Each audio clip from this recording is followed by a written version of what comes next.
Intergenerational Conversations, where hosts Kiona Owens and Josephine Robinson bridge the generational gap in the nonprofit world. Each episode dives deep into topics that bring diverse ages togetherness, sparking innovation, understanding, and collaboration. Through engaging interviews and dynamic discussions, Intergenerational Conversation explores how different generations contribute their unique perspectives to shape stronger, more inclusive nonprofit communities. Whether you're a seasoned professional or just starting your journey, join us as we uncover the power of conversations, shared experiences, and collective wisdom across the age. Good afternoon. Welcome to Intergenerational Conversations, hosted by Touch Give Foundation. Kiona Owens, our CEO, is not with us for this taping. And I'm Josephine Robinson, and I do the community outreach. Tonight, we're going to further talk about our discussion around legacies. And we're very blessed tonight that we have two people who are really living the legacy movement.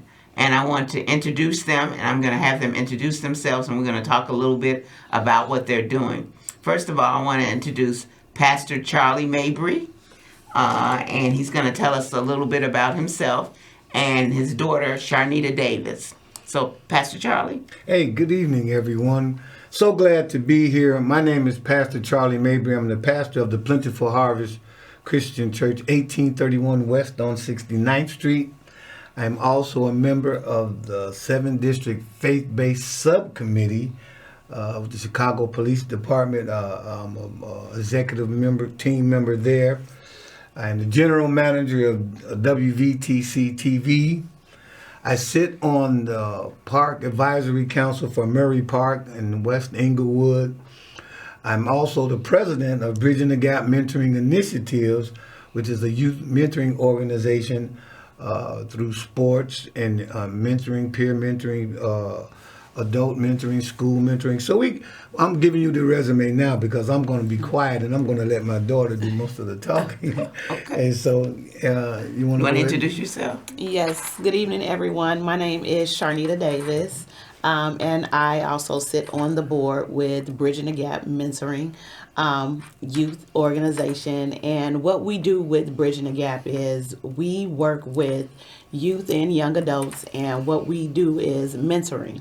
And with that, we're looking to attract young adults as before and after school, just to provide additional resources to them, just giving them and showing them that there are other opportunities that are out there in a positive way, in a positive manner. And we're working with them just to be more proactive rather than reactive. And we're looking to, really promote violence prevention and intervention. And we're looking to do that in a way early on, so that we can just show them that there is a better way other than the violence that they see out in the community. Very good. So what I was impressed, Pastor Mabry is mentoring his daughter, and we have an opportunity to sit on the 7th Police District, Police Faith-Based Committee. Amen. So one of the things is that with this series that we've been hosting, we've been talking about the importance of generations connecting, and we're also interested in legacy. So first of all, Pastor Mabry, how did you get involved in, because you're a pastor and you carry many hats. I know you just told us about a few of your hats. Yes, a few. But why did you get involved in looking at ways that we can improve the community? What gave you the interest? Well, it stems from even my childhood, come from a period when we had, I was born in the early 60s, kind of grew up in the 70s when we had those black exploitation films. And most of it, when we would go by some of the older gentlemen in the neighborhood, and they would give us these nicknames that were not so positive. And I thought about it as I got older, that, you know, why would we do that to our young men? And then also I got involved with coaching through my children wanting to play sports. And I found out that we can have a greater impact when we're involved in our young people's lives. Excellent. So we don't have to have all the answers. We just have to be present. And through our life experiences, good or bad, Right. we can determine how we can help our young people navigate through some of those pitfalls that we had, and make them have a better chance at being productive citizens. Right. You know, that's what we really want. We want productive citizens. And Excellent. through that, community involvement is the better way. So is there somebody, was it your family or somebody particular that got you involved in saying, I can do it, I can be involved, I can get involved? Was it a coach? Was it a pastor? Was it? Well, I have so many. Okay. I started out with my children. Okay. You know, but how did you, when you were a young fella, you said that you had the people that did the negative. Yeah. So I didn't want to pass that on. Okay. I didn't want to pass that on. Okay. And so when I got involved with sports, then had the call to ministry. Okay. Had so many mentors. Give me an example of one mentor that really kind of was really impressive. Bishop Sappho at United Faith the Christian Institute and Bible College. We had Ernest Ratcliffe, who's the Ratcliffe Sports Organization. Okay. He had a very instrumental part of that, because I put my son on his team, and it was this group of men that stood strong. Excellent. He himself, Rynell Morgan, Rastus Hill, Dana Robinson, all these guys brought me up and showed me how we can, as a group of men, teach other young men to become men, productive and citizens. Excellent. Yeah. So it's really about people have the power to make a difference in young people's lives. Yes. And you've mentioned, and so you've taken it on. And so how did you get involved, Charnita? This lovely man. Okay. Well, sometimes our children are excited about what we do, but sometimes we're not. So what made you decide that you really wanted to be mentored and following what your father was doing? My children. Okay. Knowing and just seeing the world unfolding now as it is, and having that faith-based foundation, and reading in the Bible and seeing the things that are listed in the Bible actually coming to light, it was a passion on my heart to get involved, because it's sad what we see unfolding for the next upcoming generations. So you were motivated. So what kind of said, I think I want to, because sometimes families do legacies, and we've got wonderful examples in the city of Chicago. Absolutely. But I think it's really important. What made you say, I really do want to look at what my dad is doing and really begin to follow him and take on more responsibility? Knowing within our family right now, with him being the head, right, of what is all of the organizations and engagement, and if we don't have anyone else to step up and take lead in his absence, it will fall by the wayside. Excellent. And that's just something that we can't afford to do right now. Exactly. We cannot. Exactly. So it sounds like, in addition to your church, which is, the church is really key in terms of making it happen, but you really do practice outside the walls. Oh, yes. So tell me a little bit more about I know Pastor Mavry is active in the Murray Park Advisory Council, and we have an organization, and he's been instrumental in having the children participate in our Back to School Fest. Mm-hmm. What made you? So I assume you live in that community? Mm-hmm. Okay, so that's wonderful. Mm-hmm. So tell me how you got involved in that. You just have to get out. Sometimes I encourage people to be the change you want to see. Excellent. And, we can't complain about what's not going right when we don't help get involved. Right. Most of the times we try to figure out, we got to have the right answers. No, you just have to be present. Exactly. And when you get out there and put yourself, you have to make yourself vulnerable. You're going to be criticized. You're not going to have all the right answers all the time. But until you get out and try to figure it out, I've been doing this for many of years with coaching. That's how mainly it started with coaching. And when we had the opportunity to speak to some young men who did not have the fathers in the home, whatever reason, we don't and things work out, they don't. And let me just pause to say this to the gentlemen out there. Mm-hmm. Because you may not have the relationship you would have with your significant other as a parent, your children still need you in their lives. Excellent. It's not always about money. Exactly. Your presence matters. Exactly.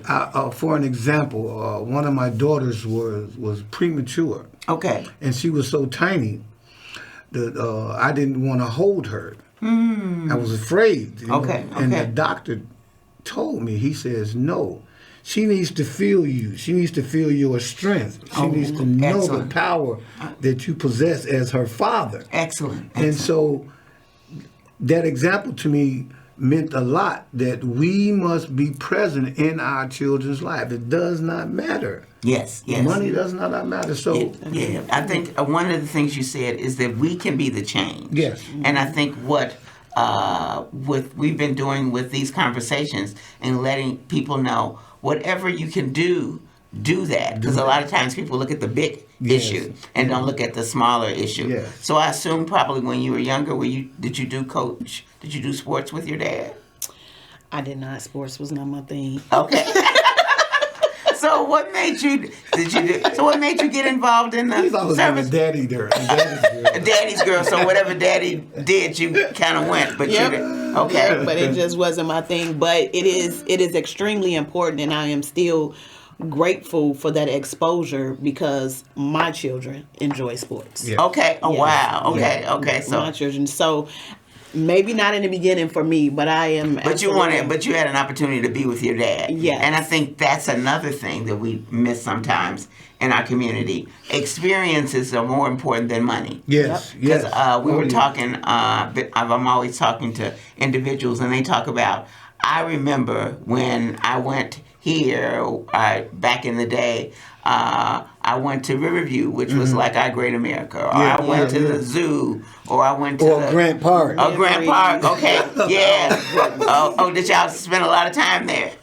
Yes. Okay, tell me about it. There's a memory there. And see, the reality is that Chicago we're very fortunate because we have one of the best park systems in the country. Oh, yes. Because a lot of big cities have private parks or private beaches. Yeah. But in Chicago, because of the people that organized it, we have a lot of green space and a lot of things. So tell me about your experience at Grant Park. I'll let him tell. Okay. I'll let him tell it. Okay. She's still traumatized. Okay. Well, Grant Park and the Buckingham Fountain. Yes, exactly. And if you're not familiar, when the water goes down, you can get close, but when it starts to spray up, it sprays out. Yes, exactly. So I put her up on the fence, and we were throwing coins in, and I kind of just eased back, and she was so mesmerized with the park. So by the time the water got ready to sprue out, as it comes around, right, and she got drenched. He set me up. All right. He set me up. And she took off and ran about 200 yards. Right, because it's beautiful. It's beautiful. But I'm enjoying the scenery. Yes. I'm just thinking it's just gonna be the water. Right, just the water, and I'm having the time of my life. And I'm like, oh look, I'm just so mesmerized. But he's watching as the water comes around, and he lined me up perfectly. Okay. To get sprayed, and he's just laughing. And that experience. But you remember. Okay. I remember it. Yeah. So the experiences, and I think that's what. And one of the things is sometimes in the community, and we're working in the community, we're looking. As Pastor Mavry says, we think things cost. Yeah. Right. But one of the great benefits of Chicago is that we've got I think one of the best. In my travels, one of the best park systems, because I was amazed in some of the larger cities, some of the waterfronts are blocked off and only it's private. Yep. So everybody, Especially on the north side. But even in Chicago, it's equalizer. Yeah. If you live in Chicago, whether you're in the South Shore area or you on the North Avenue Beach, Foster Beach, Yes. everybody has access to it. Yes. And the parks is the great, and I think experiences. So the importance of passing that legacy on and let people know that you don't have to have a lot of money to do things with your children. You don't, but what a lot of people don't realize until it's too late is time is one of the most expensive things. Excellent point. It's so valuable, and what you want to do is just spend that time. Exactly. Be engaged and spend that time. There are lots of ways and tons of things that you can do with youth, with your children, with your family that don't cost a lot of money. Yeah, and that's what the great equalizer is: time. Yep. Whether you're a billionaire or you have no money, everybody's got 24 hours a day, 7 days a week, and how you choose to use that time is really important. You said something right there. I was getting ready to say it's choices. Yes, yes. You can make the choice to be there, and you can make the choice not to. And then even when you're there, be in the moment. Yes. Sometimes we say we're here. And especially in this advent of the phone, everybody's in the phones. Remember, it was a time when we would eat dinner. Yes. No phones allowed. I would turn. We wasn't no phones. Then we had the house phone. Yes, Right. but you couldn't get phone calls while dinner time. No, we would turn the ringer down, turn Yes. off the TV, sit and talk about our days, have communications with each other. But we're so busy in our phones, on our laptops, and that's technology is wonderful. I love it. I appreciate it. for sure. But we need to take some time out to put those and to hear each other. Exactly. We have to have those conversations. I wasted so much time in my youth. Even as a young father, I realized I made so many mistakes. A lot of times we don't. I made so many mistakes. Working hard, hanging out, just useless time. But you can spend that time with your children. And I think I think the point you raised about realizing, because we had an organization we had a event on Friday, and we talked about building and nurturing strong families. Yes. And one of the important things is that we had the director of social work, Dr. Kimberly Mann, and she talked about the importance of experiences, and it's no substitute. When you think about your childhood, and I all of us, I had a wonderful mom and dad, and we didn't have a lot, but I just think about all the experiences that we did. That churches can give. My church was very wonderful. That communities can give. I used to go to a community settlement house. I had the fortunate pleasure of running a settlement house, and you think about it, and you see young people. Which is so important. Yes. That the importance of people, because sometimes, I love Pastor Hannah, and I'm going to quote him. Yesterday, he pointed out that God gave him 3 men that nurtured him. Yes. His father was to have him be born, but after that, it was not his job to nurture him. And a lot of times in our community, for a variety of reasons, women, boys and girls don't have it, but we have so many. The park, the coaches. The surrogates. Yeah, the surrogates are so important. And he said that there was 3 men, and 1 man, and I'm sure you, with coaching, you spend a lot of time. Oh, yeah. And when you are in church, you have Bible classes. And he said he was in a Bible class with gentlemen, and they called themselves the Timothy Boys. And it was 15 of them. And the man taught them the Word of God. And he said, out of those 15, I think he said 10 or 12 are ministers now, because he was very deliberate.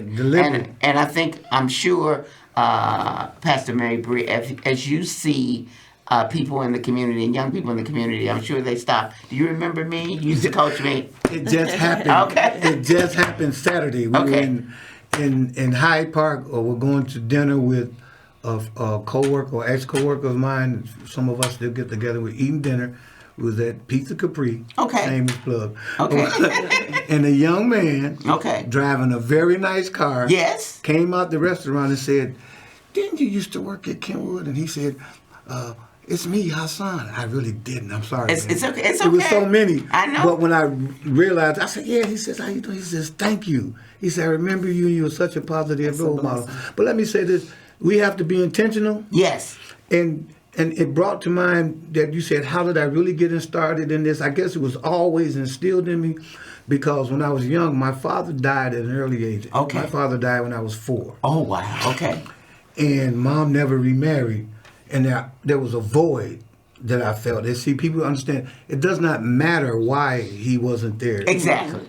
Children feel that void. Exactly. And so in my mind early on, and I said that I'm going to be the best father I can be. I'm going to be involved in my children's life because I don't want them to feel that void that I felt. Excellent. And so that's why I get involved with the youth. That's why I want to be sure to let every man know, be involved. I can't harp on that. Mm-hmm. Women are so important. Women do jobs that they are forced to do at times. Right.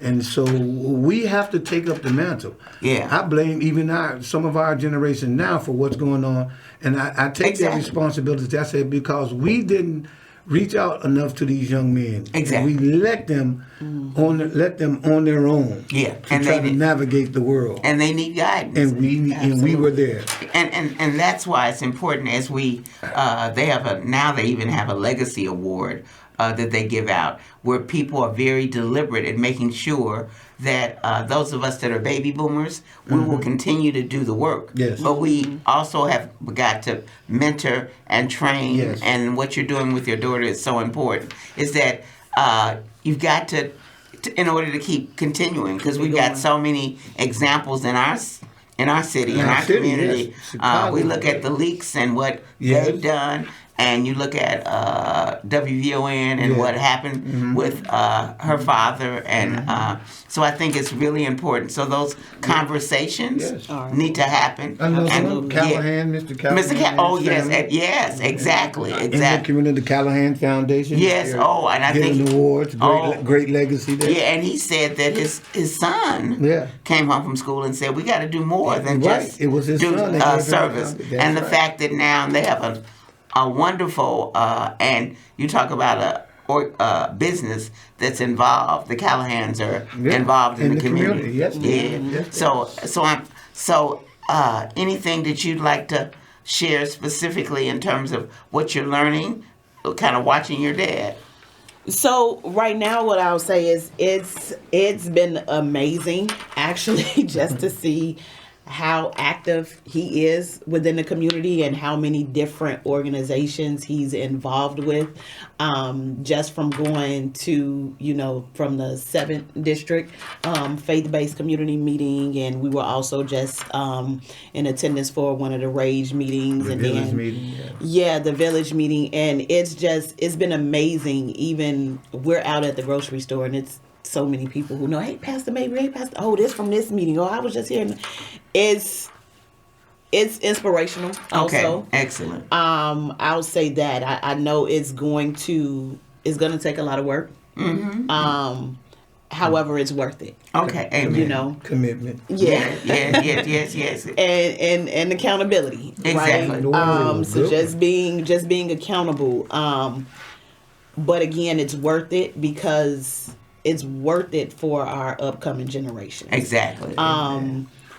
To know and to look back on what we've had when I was younger and being able to just be comfortable or going outside and being able to just go out and touch the grass, and you really don't. Our kids right now, it's unfortunate because they don't have that ability with the things that are going on. Just in the neighborhoods, you're scared to let your kids outside because of the violence. You're scared because you really don't know what's going on. But being accountable, we have to go and take it back. We have to honestly, we have to go take back what the devil has stole from us. Exactly. I feel like that's what it is. So sounds good. And it's worth it. So one of the things is that when we talk about community and developing a village, it seems like, Pastor Mabry, you are making that village happen, and we can because we need the church, we need the family, we need the community, we need the schools. So you worked at Kenwood as a coach? Yes. Okay. So you at the park as a coach. You're a pastor. You're active in the community. So it's important. And Touch Give Foundation, I wanted to share, since the last time we were on, we've opened up a new facility. The Collaboratory is at 640 East 79th Street. You can come by and visit. And what we do is that we've got a variety of activities on the first floor. We have a career closet. We have a opportunity for studio that's there. We also have digital classes that we will be doing there. Right now we're doing it at Coleman Library and Kelly Library. There's just a beautiful space. And on the second floor, there's spaces for profits and non-for-profits to have space for different things. So there's an opportunity, and we at Touch Give Foundation, and as well as Cradle to Success, we had our wonderful Community Engagement Day on Friday. So we're really very... so thank you so much for being our guest. It goes real fast. I know. I told you it goes real fast. I do WBTC, the streaming. Right. So we understand. So thank you for having us. Thank you so much for coming in, and wish you much luck as you go to the next chapter with your daughter and you. Thank you again so much. All right, we appreciate you so much. So we look forward to our next show, and hopefully you can, and if you have any ideas, feel free to get in contact with us. You can go to Touch Give Foundation. Our